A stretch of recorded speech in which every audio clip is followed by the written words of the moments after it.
sua natureza. É restabelecer a vida de Cristo, a vida do seu Filho dentro de cada um de nós. O maior desejo de Deus é reproduzir Jesus Cristo na minha e na sua vida, para que possamos viver não segundo os rudimentos deste mundo, não segundo a mentalidade deste mundo. O apóstolo Paulo diz lá em Romanos 12, não vos conformeis com este mundo de massificação de ideias e de pensamentos, não o mundo cosmos, criação das suas mãos, não, mundo de massificação de pensamentos, de ideias, mas transformai-vos pela renovação da vossa mente, do vosso entendimento, para que então conheçais qual seja a boa, agradável e perfeita vontade de Deus. Ou seja, somente através de uma mudança de mentalidade que nós podemos viver a vida de Cristo e conhecer ao Pai, conhecer a vontade de Deus. Então, tudo que Jesus veio fazer aqui foi mudar a nossa forma de pensar. O autor de Provérbios diz que assim como você pensa na sua mente, assim você é. Então você pensa conforme você é. Você é o que você pensa. Você vale o que você pensa. Então tudo é uma questão de mentalidade. O problema deste mundo é uma questão de mentalidade. Tem muita gente que tem mentalidade de jirico. Tem mentalidade escrava. Você sabia que Deus não conduziu o povo de Israel à terra prometida, à terra que Ele prometeu aos filhos de Israel, por causa da mentalidade? Eles saíram do Egito, mas trouxeram o Egito dentro deles, pensavam como escravos. Nós não podemos nos relacionar com Deus com um pensamento escravo. Nós temos que mudar a mentalidade. Quando Deus levou o povo até o Sinai, Deus tinha um desejo, Deus tinha um propósito, era se relacionar com o povo, era falar com o povo, era andar com o povo, era falar diretamente com o povo. Mas o povo chegou,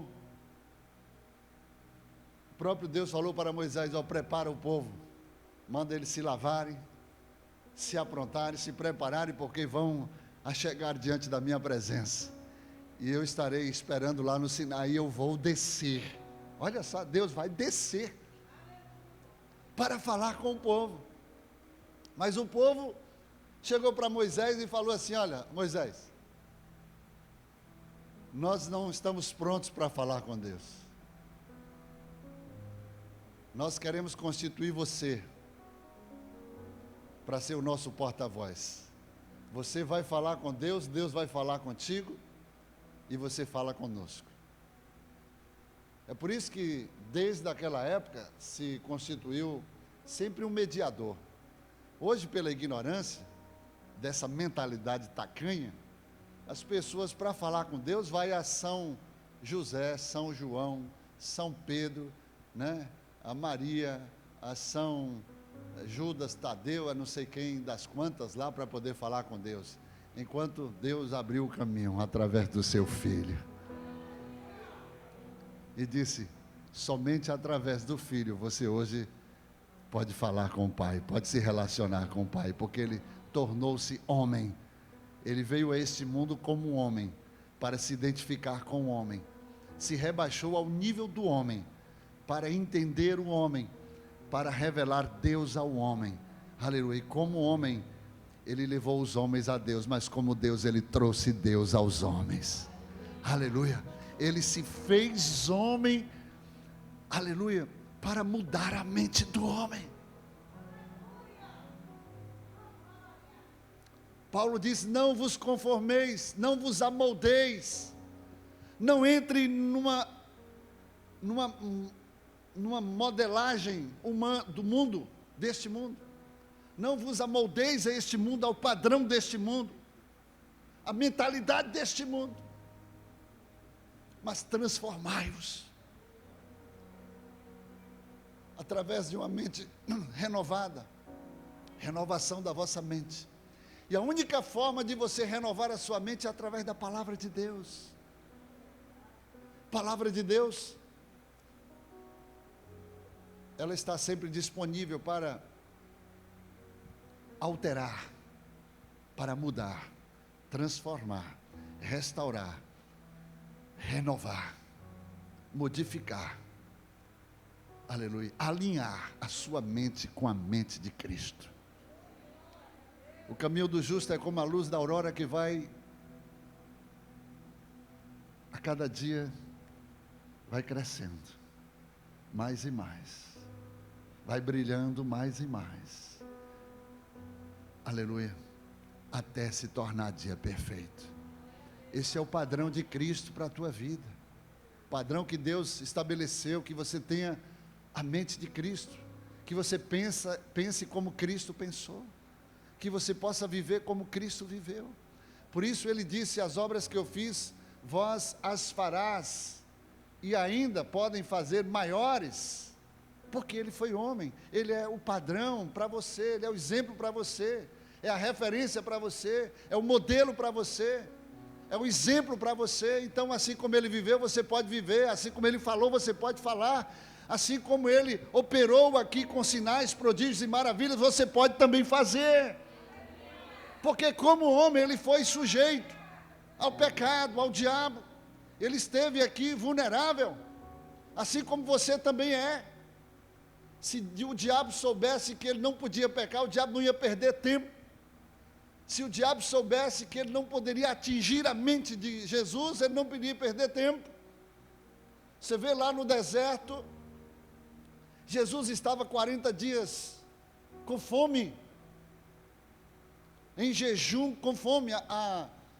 Aquilo que ele mais desejava no momento, depois de 40 dias, era comida.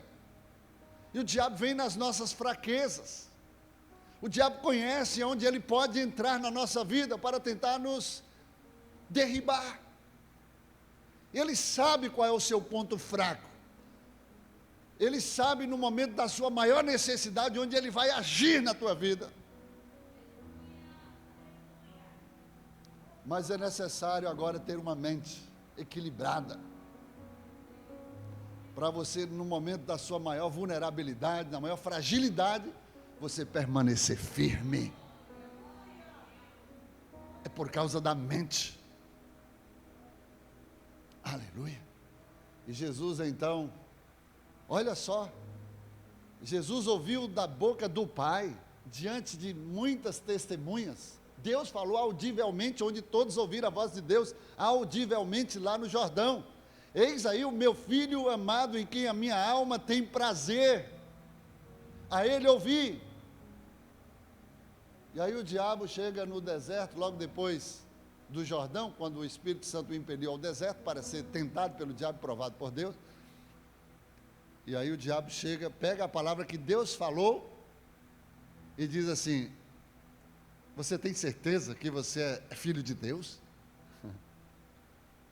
Você tem certeza que você é amado de Deus?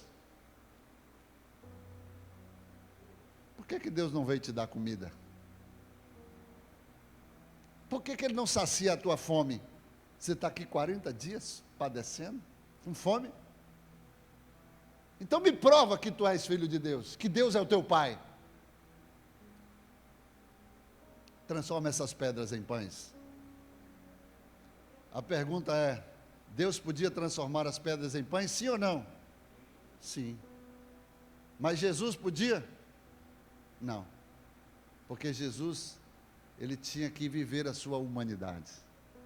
Ele tinha que vencer como humano, como homem.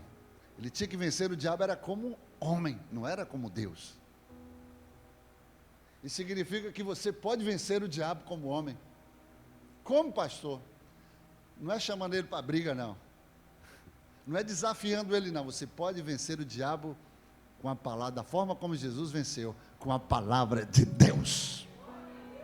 Está escrito, Satanás. É a única forma de você vencer o diabo. Você tem que ter uma mente renovada, você tem que pensar como Jesus. Você não tem que ter medo do diabo. Você sabe qual é o problema maior, irmãos? Nessa mentalidade, é o que o diabo quer impingir na sua mente, fazendo com que você não cresça na alma. O seu crescimento espiritual se dá na dimensão da alma. É isso que Jesus está falando. Olha, vocês precisam serem renovados na alma, expor a alma à palavra, porque a palavra vai curar, a palavra vai sarar, a palavra vai renovar, a palavra vai trazer a mentalidade de Cristo na alma, para que você pense como Jesus pensa. Por que um dos maiores problemas está na mente? Alma desajustada. O Espírito Santo não pode operar numa alma desajustada, uma alma fragilizada. Nós somos tendenciosos a problemas quando a coisa aperta, a coisa, né, te deixa no estreito. Você tem uma tendência a ceder por causa da pressão. Isso é verdade ou não é? É a alma. No momento da pressão, você pode ter certeza, o diabo vai usar de tudo para que você ceda por pressão. Mas às vezes o próprio Deus, né, se revela na pressão, para te fortalecer mais ainda. É na pressão que você adquire força para resistir a quem está lhe pressionando. Deus usa aquilo que o inimigo está tentando lhe usar para te quebrar, Deus te usa para te fortalecer mais ainda. Por que nós temos uma dificuldade de deixar, de permitir que o Espírito de Deus atue na nossa vida, através da nossa alma? Irmãos, é exatamente, isso é o ponto-chave, é a questão fundamental hoje para as nossas vidas. Essa semana Deus estava falando comigo assim fortemente, em relação a isso, me deu essa mensagem, e Deus falava assim, que a emoção, na maioria das vezes, impede o trabalhar de Deus. O fator emocional precisa, antes de tudo, ser tratado para o fluir do Espírito Santo. Preste atenção nisso. Nós somos, por natureza, emocionais. Nós temos vida no espírito, vida na alma e vida física. O homem, na sua tríplice constituição, espírito, alma e corpo, na sua totalidade, é a forma como Deus te vê. Deus não te vê numa vertente